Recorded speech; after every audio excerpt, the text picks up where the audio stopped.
I'm Lawrence Surendra, Chairman of the Sustainability Platform, which is situated within the Institution of Engineers India, the oldest and largest professional body of engineers in the country.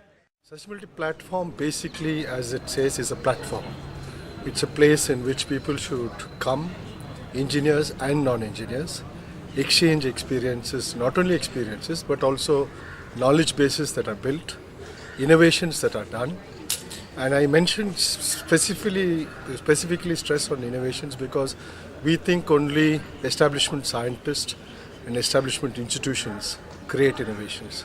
Quite often the best innovations that sometimes even change societies are innovations that in a way, there's a kind of accretion that happens which you don't follow. So there are a lot of processes that needs to be followed. Sometimes you're so obsessed with structures that our critique of structures becomes mirror images of the structures themselves. That is my first major criticism of most discourses on sustainability. That there's so much of critique but very little construction. That's number one. Number two, as I've been saying at this meeting, both in formal and informal conversations, especially with our Sussex colleagues, is diversities are very important.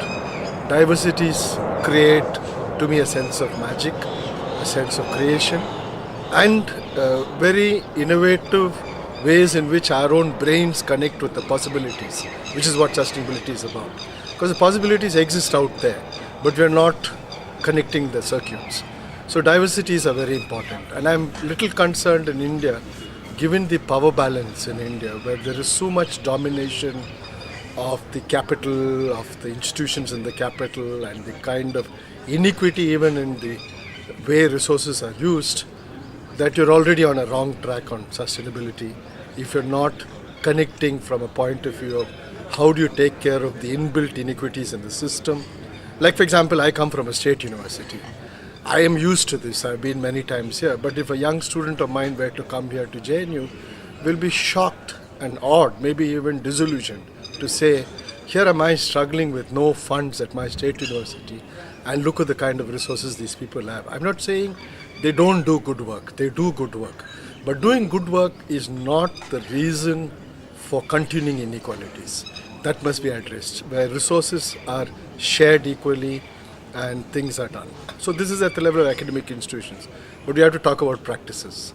Practices, I think, at the grassroots level, a lot of innovations are happening. Not necessarily NGOs, not necessarily movements, which are invisible. And we talked a lot about invisibility yesterday. I think sustainability is also making visible the invisible.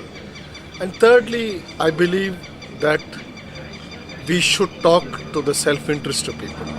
Self-interest that's part of larger collective interest, not individual interest that destroys collective interest.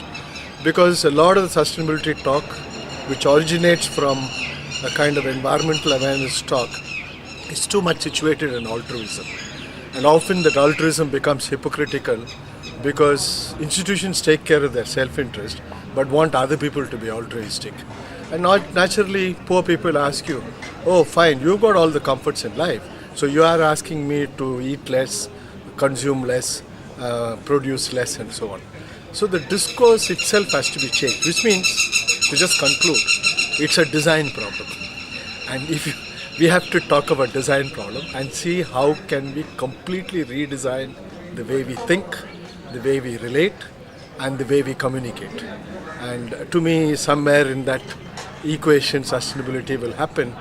Maybe we won't be around, but it will happen.